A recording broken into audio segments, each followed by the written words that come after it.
Hello, everybody. Welcome into the Matt Cave. I know it's not much in here, but it's what I got. So today, I thought I would do like one of my first videos for this podcast, just like a tier list of BYU players that have went through the university and left a mark, or left a mark on me personally. This isn't by any means a list of who I think is the best players to come through BYU, but these are ones that I remember the most. And so the tiers, as you can see here, are synonymous with the Y. They're just synonymous with BYU.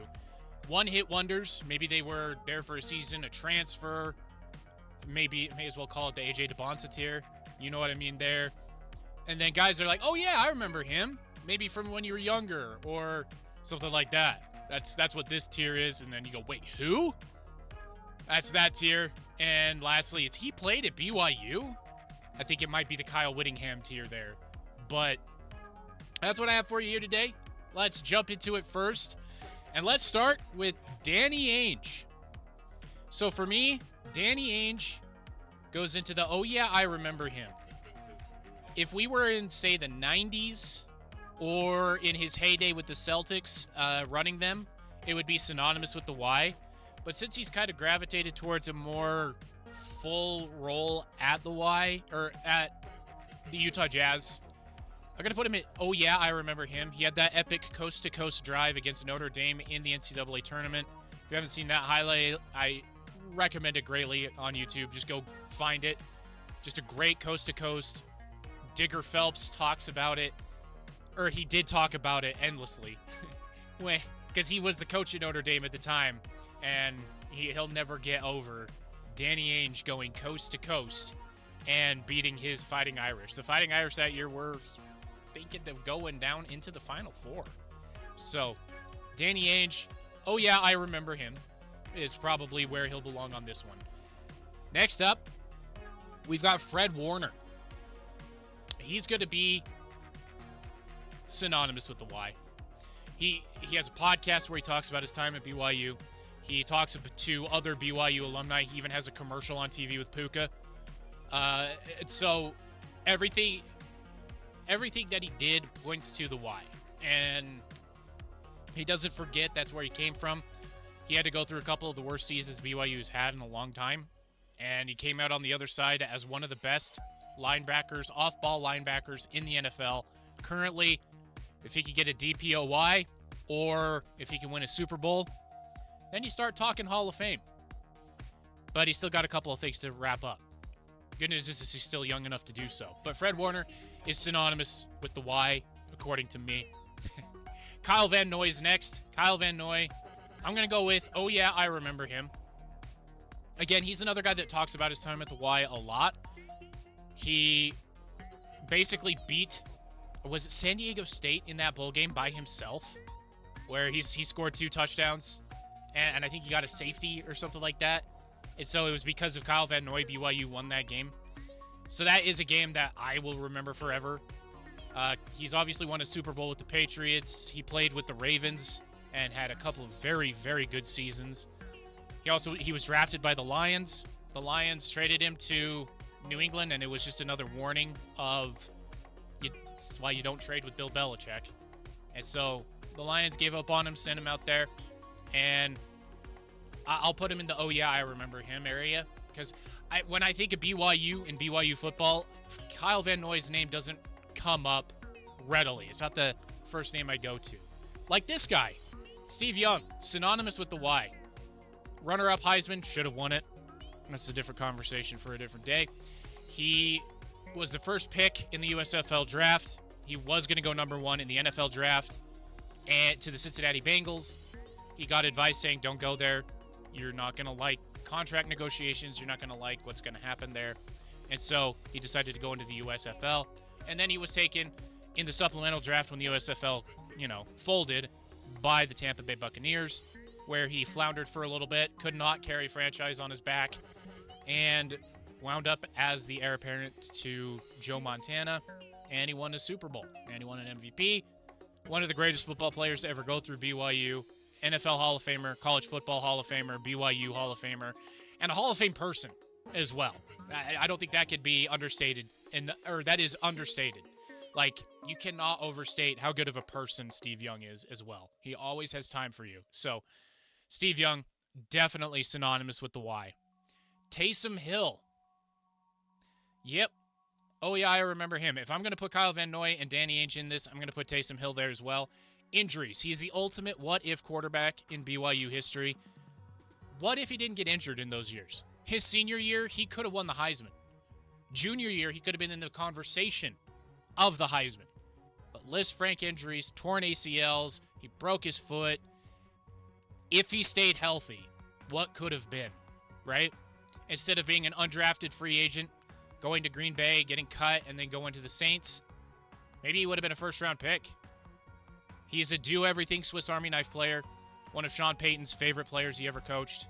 And the same goes with Dennis Allen. It goes with Kellen Moore. And his time with the Saints is through. Hopefully, he still has a year or two left to give in the NFL. But if he doesn't, he's always got a home in Provo. That's for dang sure. And so, looking at Taysom Hill, yeah, he's definitely an oh yeah, I remember him. Borderline synonymous with the Y. But Taysom Hill, that 2 games against Texas where he single-handedly beat Mac Brown and Manny Diaz, the current head coach of Duke, who just won an ACC title. Yeah. Jamal Williams is next. And for a lot of people, this surprises him. So I'm going to put him in the he played at BYU category. He is a self-proclaimed weeb. He loves Naruto. He's an awesome guy, too. He is a very funny guy. And he was one of the best running backs to ever go through BYU. I think that's safe to say. He broke a lot of records. He set a lot of records. And he played there for 5 seasons. Never had a threat to transfer. He gave his all every game he was out there. His first season is one I'll never forget. He was Baby Jamal with Riley Nelson. It was a super fun season, seeing him bust onto the scene. And then every subsequent year after that, Jamal Williams was just a lock. He's going to get you around 100 yards a game, receiving and rushing combined.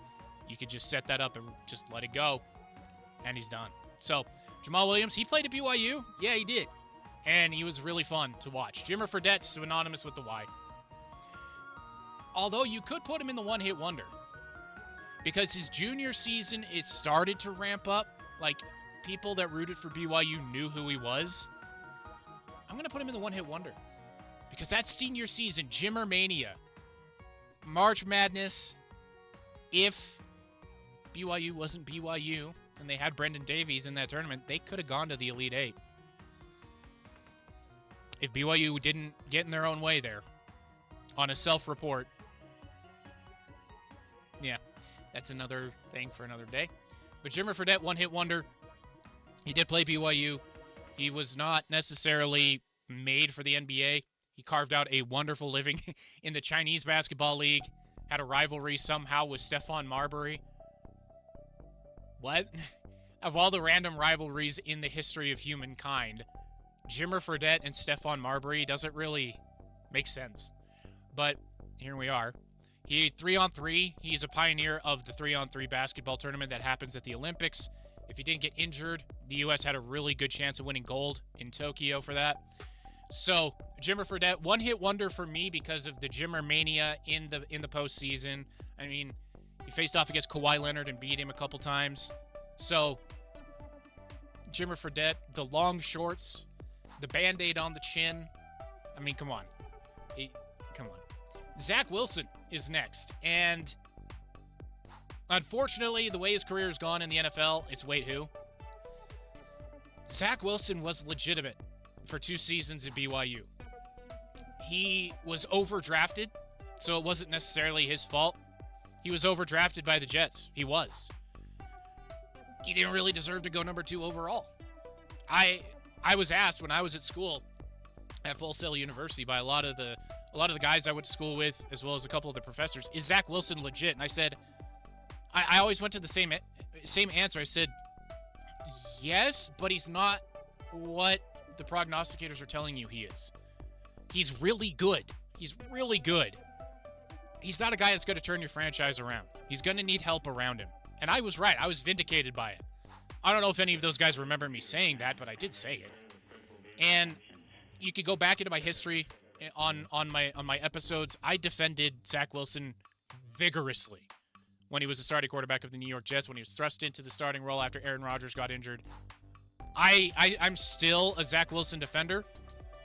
He was the third-string quarterback for Denver. He's now the third-string quarterback, fighting for the starting role as well as a backup role in New Orleans now, because New Orleans just can't get enough of those BYU quarterbacks, I guess.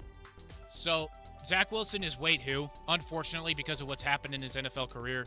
He was the backup quarterback in Miami after his time in New York. So maybe he'll just continue to be backup quarterbacking in the NFL until he gets a shot. Maybe something happens for him. I'm rooting for him.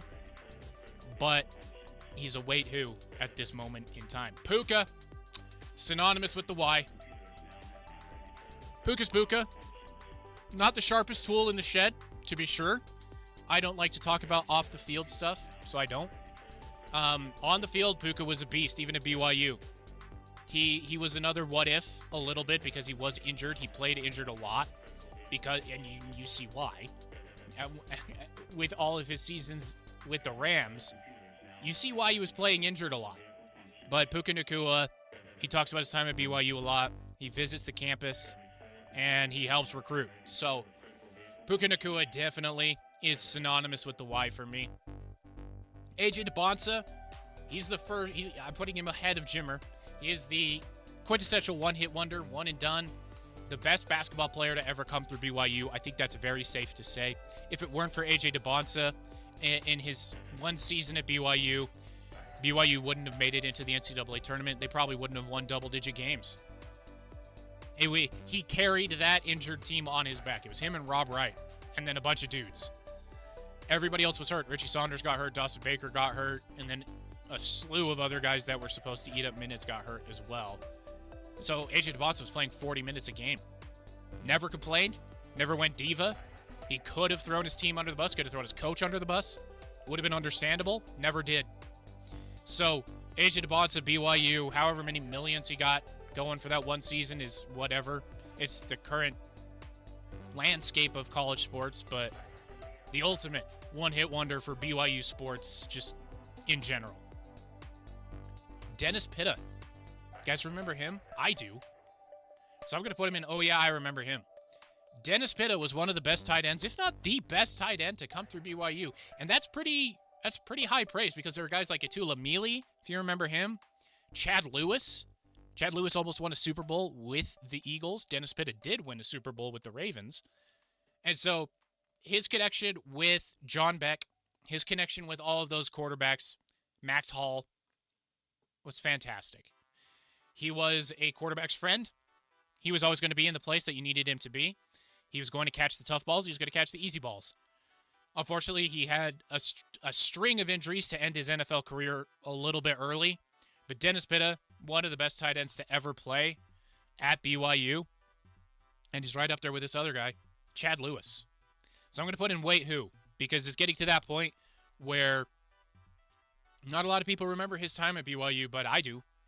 And I was really, really, really, really, really, really young. But I remember seeing a couple highlights of Chad Lewis. And when I learned he played at BYU, because I was an Eagles fan at the time, I was like, wait a minute, really? And so I went and it was the early days of the internet, so it wasn't YouTube. But I went and I found highlights.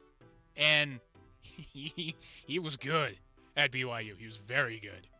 So yeah, Chad Lewis, wait who? Yeah, he played at BYU, had a very good career in the NFL, one of Donovan McNabb's favorite targets. And Donovan McNabb is a fringe Hall of Famer, so that's pretty cool. John Beck is next. I'm going to say wait who. He played in the NFL for a couple of teams. He played for Miami. He played for Washington. Not stellar, to say the least. Just ask Tony Kornheiser. But he was a very, very, very good quarterback, bordering on great at BYU. He helped break a losing streak in the Holy War in a very epic fashion. Johnny Harline is still open in the end zone. And it was rare when you saw him in his junior and senior seasons. It was rare to see him get flustered. It was rare to see him the game was too big for him. He was always ready. He was always prepared. And he made sure his receivers, his linemen, his running backs were always lined up correctly. He was a field general. And so John Beck is a wait who, but yeah, he is a guy I will always remember. Jim McMahon, before my time, much like Danny Ainge was before my time, he said he played a BYU guy. And if you know about his off the field activities while he was at BYU, my parents, my mother specifically, was at BYU the same time as Jim McMahon, and she has some great stories that she heard through the grapevine about Jim McMahon. And he's a character. He's dealing with dementia. He's dealing with the side effects of playing in the NFL in the 80s. But overall, he's a good guy. He's embraced his time at BYU again after a very long time of hating it. And he's in the BYU Hall of Fame. He's in the Naismith College, or not Naismith, that's basketball, but he's in the College Football Hall of Fame. And his 1984 Bears, they're remembered in the Hall of Fame as well. So Jim McMahon, he played at BYU. He sure did. And he's another guy that could have won a Heisman. He really could have. And here's the guy who did win the Heisman, Ty Detmer. I'm going to put him as, oh yeah, I remember him. Andre Ware. He calls football games for ESPN, or at least he did this past season. I don't know if he still does, but he's a guy I really enjoy listening to. He knows the game inside and out, and he's really good at explaining it. He just doesn't get the high-profile games, so he does some of the Big 12 games, and he only has high praise for Ty Detmer. He only has high praise for BYU as a school. And Ty Detmer, for a lot of people, is kind of a Lifetime Achievement Award for Lavelle Edwards, where he had all of these great quarterbacks who almost won the Heisman. You know, they won the Davey O'Brien Award, the Sammy Baugh Award for Best Quarterback, but they never quite won the Heisman. I think Ty Detmer was the culmination of all of that, where Steve Young didn't win it, Jim McMahon, Mark Wilson, Gifford Nielsen, all of those guys didn't win one. Ty Detmer did.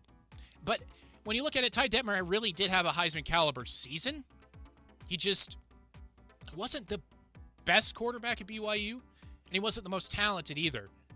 He just had the fastest mind of them all, which is kind of funny, because if you listen to interviews, he's from Texas, so he's going to take his time to talk about whatever he wants. That's just what he does. But he does have one of the sharpest minds of any BYU quarterback, and he won the award. So, oh yeah, I remember him. He had 2 fantastic starting quarterback seasons at BYU. Just couldn't eschew that into anything in the NFL. Played for a slew of teams, Packers, Eagles, Browns. But, I mean, what quarterback hasn't played for the Browns at least once? So, excuse me. So, yeah, that's, yeah, I remember him. Even though he was before my time, he won the Heisman the year I was born. So, I don't remember him. But looking at highlights, he could zip that ball around. Tyler Algier. You guys remember him? I do. How he chased down that interception against Arizona State, like 80 yards down the field. Wasn't quite DK Metcalf style, because Tyler Algier was running down a lineman, but still really impressive. And it helped change the momentum in that game and in that season for BYU with Jaron Hall at quarterback. Currently playing for the Cardinals in the NFL, played for the Falcons before that. He was the 1-2 punch with Bijan Robinson. Now he's looking to be the lead back for Arizona. I think he can do it. And he's a guy who started out playing linebacker. BYU was ravaged by injuries in the running back room. Kalani Sitake said, hey, you want to play running back? Tyler Algier said, sure, I'll give it a shot. He's made a career out of it. So Tyler Algier he played at BYU. He sure did. Austin Collie. Oh, yeah, I remember him. Austin Collie do I want to call him the best wide receiver BYU's ever had? Yeah, I do. He may not hold records. Cody Hoffman holds records. You know. But Chase Roberts holds records. Dax Milne was pretty good. But for my money, Austin Collie is probably the greatest wide receiver in BYU history. And if it weren't for concussions, he would have carved out a very good NFL career, because he was starting to. He was a trusted receiver of 2 quarterbacks that you might know. Peyton Manning loved throwing balls to Austin Collie. And Tom Brady. He played a season with Tom Brady as well. And he's just a guy that was going to get to his spot. He was going to catch the ball if you threw it to him. 4th and 19, Utah fans. So, Austin Collie, definitely one of the best to ever do it. You know this guy? Can you tell who this guy is just from the picture? That's Trevor Maddich. Trevor Maddich was one of the best linemen BYU ever produced. He played for the Washington Redskins when they were called the Redskins. He won a Super Bowl. He also won a national championship at BYU. He is a commentator for ESPN, and he's been enshrined in BYU's Football Hall of Fame. A little bit late, but he still was. And he still made it back to ESPN to record for College Game Day. Or not Game Day, but for, the college football program he does. Trevor Maddich is awesome. He's another guy like Steve Young. He's kind to everybody. He'll tell you like it is, but he's kind. And he was a very, very good offensive lineman. So I wanted to throw him in there because he's on TV a lot. And, yeah, he did go to BYU. Now, how about this guy? He was a first-round pick of the Detroit Lions. Until Zach Wilson, he was the highest drafted BYU player to that point because Steve Young was in the supplemental draft. Ziggy Ansah. He played at BYU. I could put him in the one-hit wonder. In fact, I'm going to. He was in a one-hit wonder. He was an unstoppable force his senior season at BYU. He had double-digit sacks, double-digit tackles for loss. He was always in the backfield. It felt like they needed 3 blockers just to stop him. And so, Ziggy Ansah, definitely one-hit wonder at BYU for that senior season. He was so great. He was a decent pro for Detroit, and then he bounced around Seattle, San Francisco, until he retired. But Ziggy Ansah, for the one season at BYU, he was something else. He was fantastic. And he's a guy that I like to remind people went to BYU. Next up, Mark Wilson, the second quarterback in the quarterback factory. A lot of people nowadays will say, wait, who? Raiders fans won't say that. He played for the Raiders, got him to a Super Bowl, and he had arm strength for days. He had arm strength back when the passing game was still in its infancy in football. And so he was something of a unicorn at the time. He could throw the ball 70 yards in the air. Not a lot of quarterbacks at that time could. And that's why Al Davis wanted him. That's why he got him. And he had a very good pro career. He's in BYU's Football Hall of Fame, part of the quarterback factory, second quarterback there. And that's another guy. You want to look up some neat highlights from way back in the day. Got those grainy color TV highlights. Mark Wilson is one to look up. So is this guy. He's the first quarterback. A lot of people say first quarterback of the quarterback factory. It's Gifford Nielsen. So I'm going to put him alongside Mark Wilson. The Gifford was a very solid quarterback.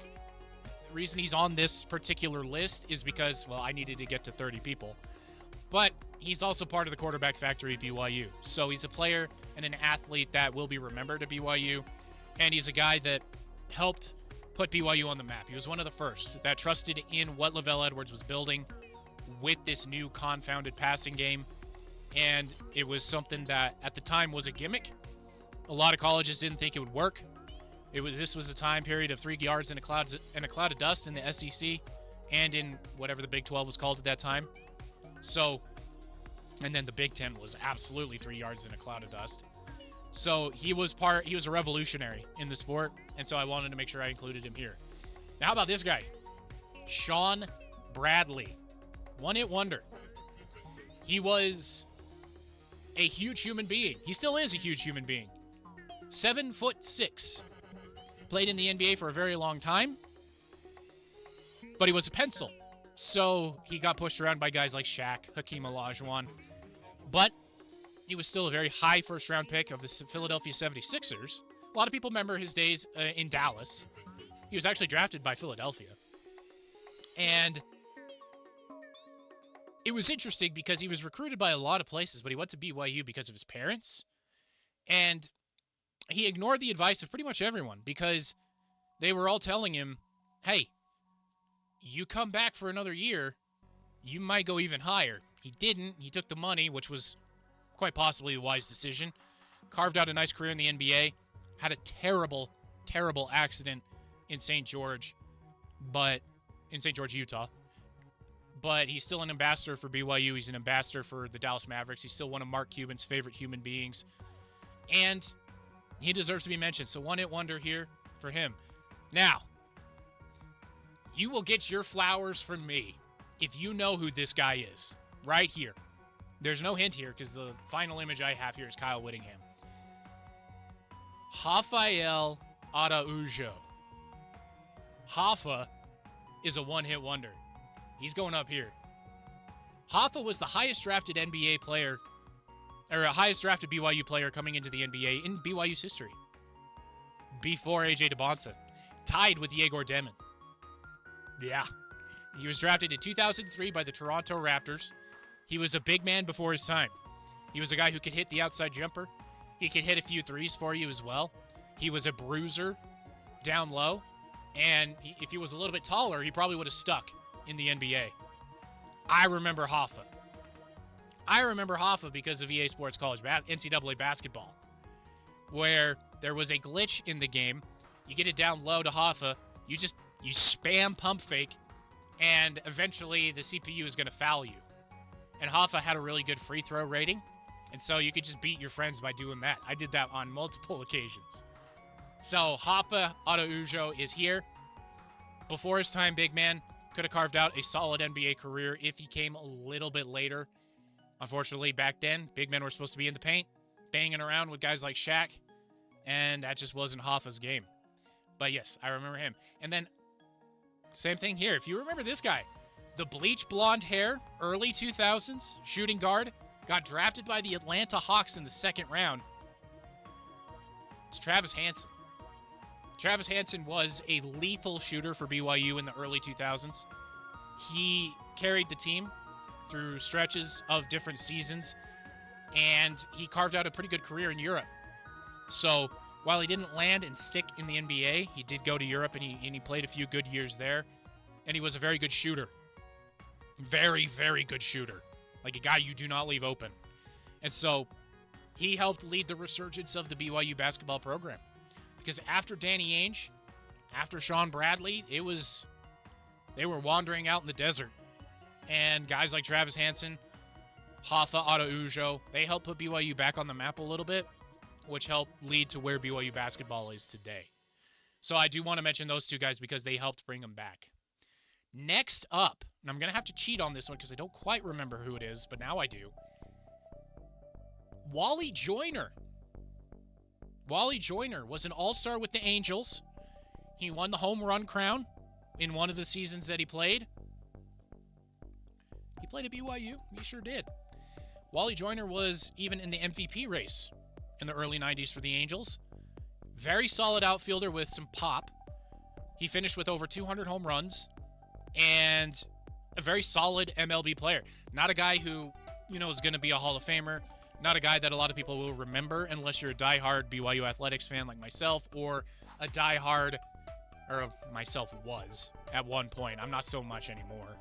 But diehard Angels fan, you'll remember him. But Wally Joyner played baseball for BYU. Quite possibly, and it's not that big of an argument because BYU is not known as a baseball pipeline, but the best baseball player to come through BYU, I think. It's pretty easy to say that. So Wally Joyner, definitely. Next up, and I have to cheat again because he's going in a certain row here, is Daniel Schneemann. Guardians fans, Cleveland Guardians fans know who this guy is. He is a second baseman by trade, but he's a utility guy. Plays for Cleveland. Very solid at the plate. Decent glove, but he is a pro. He plays in major leagues. He played his college ball at BYU. And so I thought I'd put him on the list as well because he could be carving out a sort of, I don't want to say pipeline, but at least a walked path to BYU because BYU is putting a lot more money into their baseball program. There's a few YouTube videos you could go look at to see just how gorgeous the field is, the backdrop, as well as the athletic facilities for baseball players. They're really good. So Daniel Schneemann helped carve that for the players that are coming through today, and I wanted to just call him out. Here's another one that a lot of people forgot that he played at BYU. It's Michael Davis. Michael Davis played quite a few seasons for the Chargers as one of their starting cornerbacks, and he was very solid. But did you know he started as a wide receiver at BYU? He did, until he moved over to the other side of the ball. So Michael Davis played quite a few seasons in the NFL, played for the Commanders, played for the Chargers, and he's a guy that he was just solid. He wasn't spectacular. He just showed up, he did his job, he did it very well. And I just wanted to make sure I shouted him out as well because he played quite a few seasons and he started in the NFL. And he played very well. He had quite a few interceptions in his career, so wanted to make sure I called him out. Steve Sarkisian. Sark, he was a one-hit wonder at BYU. That wonderful season in 1998 where BYU, well, it was just a magical season. It was just one of those seasons. And they beat Kansas State in the bowl game. It was their first 11-win season since the national championship. And it was just a magical year. They only lost one game. They got kept out of the major bowl games because it was BYU. I think it was Bryant Gumbel who said who have they beaten? Podunk U. That's basically how the attitude still is today. They just aren't as crass about it. And so that's another guy I wanted to bring up. He talks fondly of his time at BYU. He talks fondly about Kalani Sitake. He talks fondly about Lavelle Edwards. And so I wanted to make sure that everybody remembers where he cut his teeth. And he cut his teeth at BYU. And now Lavelle Edwards is BYU. Lavelle Edwards, he's got a stadium named after him, won a national championship, won Coach of the Year awards. He's considered a pioneer of the passing game. Mike Leach, the late Mike Leach, learned under him. Andy Reid learned under him. Mike Holmgren learned under him. His coaching branch is very wide. Kyle Whittingham's father coached under him.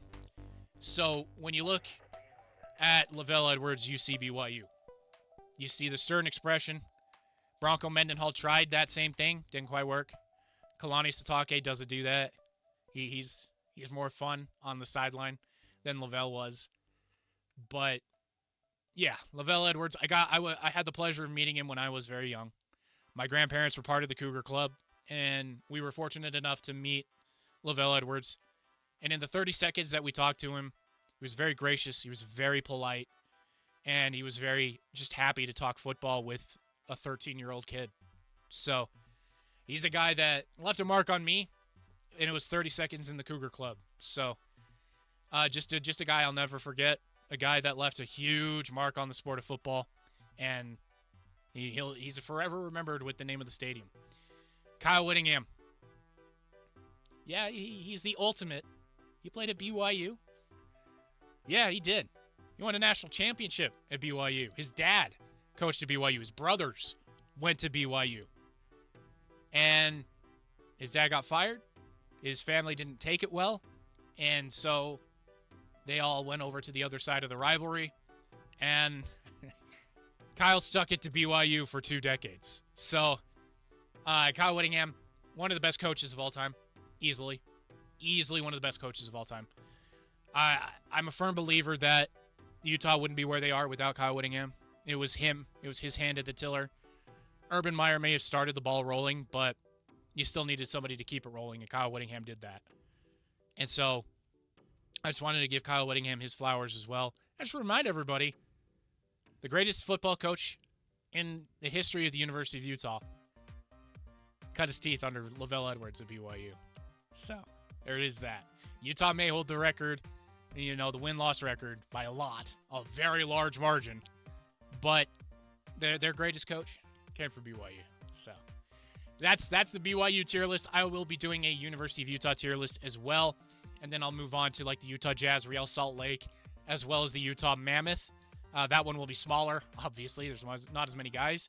But thank you all for checking out this video. I do have a podcast. It's the Matt Cave Podcast. Please be sure to go and check that out. I'll have the link in the description below, as well as if you're watching this elsewhere, you can find it. It's the Matt Cave Podcast. You can see my logo. Not there. That's Radio Ronin. Over there.